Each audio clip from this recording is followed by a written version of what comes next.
काला साया। यूं तो बनारस घाट अपनी खूबसूरती के लिए बहुत प्रचलित है, पर घाट के किनारे कई राज लिए बैठे हैं।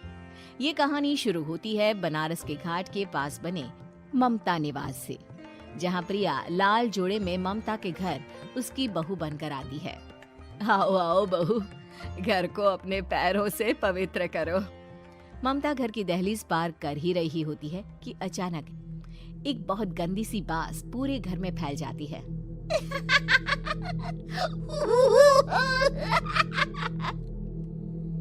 ये बदबू और ये आवाजें, ये कौन हंस रहा है माँ? अब ये पड़ोसी ना हमारे थोड़े अलग से है। कहाँ हम शाकाहारी और ये मांस मच्छी खाने वाले। छोड़, तू ध्यान मत दे और गृह प्रवेश कर। और हाँ बहू, अपनी सास की एक बात हमेशा याद रखना, इन पड़ोसियों से तो कभी बात नहीं करेगी। अच्छे लोग नहीं है ये। अपनी सास की ये बात मानेगी ना बेटा? हाँ माँ, जो आपकी मर्जी, मैं उनसे बात नहीं करूंगी। अगले दिन प्रिया अपनी पहली रसोई बनाने रसोई घर में जाती है। ये छोकी बात तो नाक में जा रही है। एक काम करती हूँ, खिड़की खोल देती हूँ। प्रिया खिड़की खोलने जाती है। इतने जाले, लगता है इस खिड़की को कभी खोला ही नहीं गया। पर ऐसा क्यों? ओह, नॉन वेज की स्मेल आती होगी ना। 2 मिनट के लिए खोल लेती हूँ, फिर बंद कर दूंगी। प्रिया खिड़की खोलती है। खिड़की खोलते ही उसकी नजर सामने वाले घर की खिड़की पर पड़ती है, जहाँ एक लड़की खड़ी होती है, हाथों में मेहंदी, लाल रंग की साड़ी, बिल्कुल सजी धजी, मानो प्रिया की तरह ही वो भी नई नवेली बहू हो। वो प्रिया को देखकर मुस्कुराती है। हे भगवान, माँ ने तो इनसे बात करने को मना किया था। प्रिया फौरन ही खिड़की बंद कर देती है और तवे पर चढ़े रोटी की ओर देखने लगती है, पर वहाँ रोटी न होकर मछली पड़ी होती है। ये क्या? पहली ही रसोई में इतनी बड़ी गलती। हे भगवान, अब मैं क्या करूं? प्रिया बहुत डर जाती है और फौरन रसोई की सफाई करने और फिर सभी के लिए खाना बनाने लग जाती है। जब वो सबको खाना परोसती है, सब तो ठीक है, मैं बेकार में चिंता कर रही थी। हे भगवान, ऐसे ही बस अपनी कृपा बनाए रखना। रात के वक्त जब सब सो रहे होते हैं, तब प्रिया को पायल की आवाज सुनाई देती है, जिससे उसकी आंख खुल जाती है। ये पायल की आवाज कहाँ से आ रही है? प्रिया उठकर उस आवाज के पीछे छत की सीढ़ियों तक जाती है। तभी उसे बच्चे के रोने की आवाज आती है। प्रिया छत पर जाती है तो क्या देखती है? वही लाल साड़ी वाली लड़की अपनी गोद में एक नवजात बच्चे को घुमा घुमा कर सुला रही है। तभी प्रिया की नजर उसके पेट पर पड़ती है। ओह गॉड, ये तो प्रेग्नेंट भी है। सुनिए, बच्चा सो नहीं रहा है क्या? मैं कुछ मदद करूं? नहीं नहीं, आपके घर वालों को अच्छा नहीं लगेगा, मैं संभाल लूंगी। स्नेहा की गोद से बच्चा हाथ मारकर प्रिया की गोद में आने को छटपटाने लगता है। दोनों घर अगल बगल में बने होने के कारण प्रिया उस बच्चे को गोद में ले लेती है। प्रिया के पास आते ही वो सो जाता है। बच्चे का वो स्पर्श रात भर प्रिया भूल नहीं पाती और अगली सुबह वो छत पर कपड़े सुखा रही होती है। तभी उसे एक औरत इशारा करके बुलाती है। स्नेहा कह रही थी बाबू तुम्हारी गोद में आते ही सो गया। मैं गौरी, स्नेहा की माँ हूँ।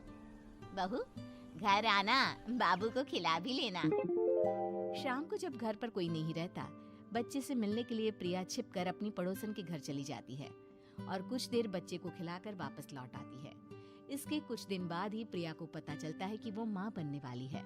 ममता की खुशी का ठिकाना नहीं रहता।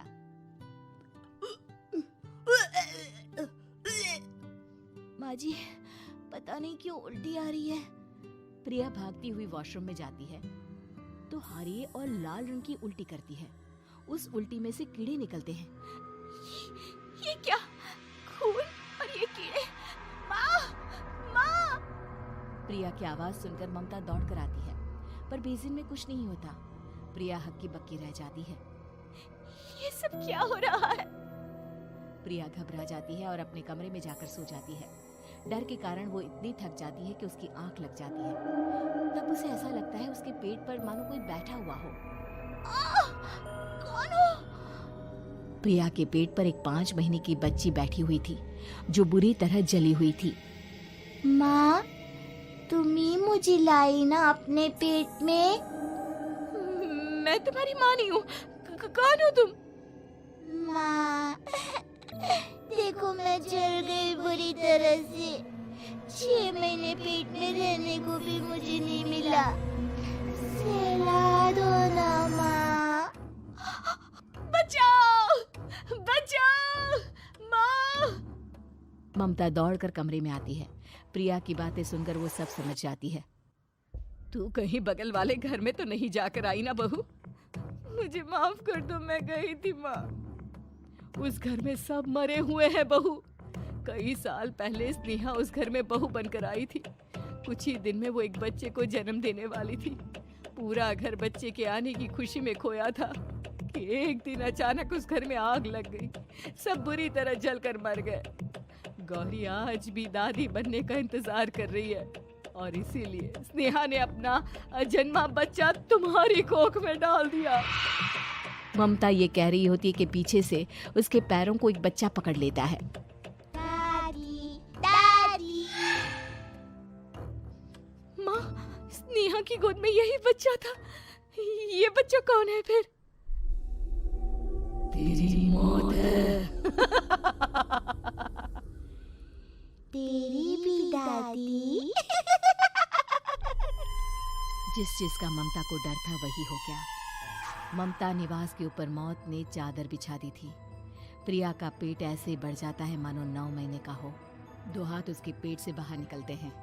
बहू, संतोष को फोन कर, किसी पंडित जी को बुला बहू। प्रिया का पति भागता हुआ घर आता है।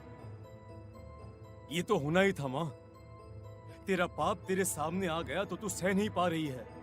स्नेहा घर में आग लगी नहीं थी, माँ ने लगाई थी, प्रॉपर्टी की लालच में।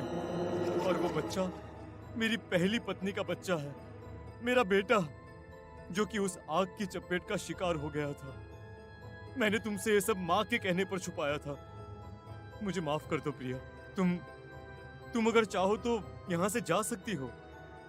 मैं तुम्हें किसी भी बंधन में रखना नहीं चाहता। मेरी शादी हुई है आपसे, मैं आपको छोड़ नहीं सकती, पर उससे पहले हमें स्नेहा, उसकी माँ और बच्चे की आत्मा की शांति करवानी होगी। संतोष और ममता गौरी के घर जाते हैं। अंदर सब कुछ जला हुआ होता है।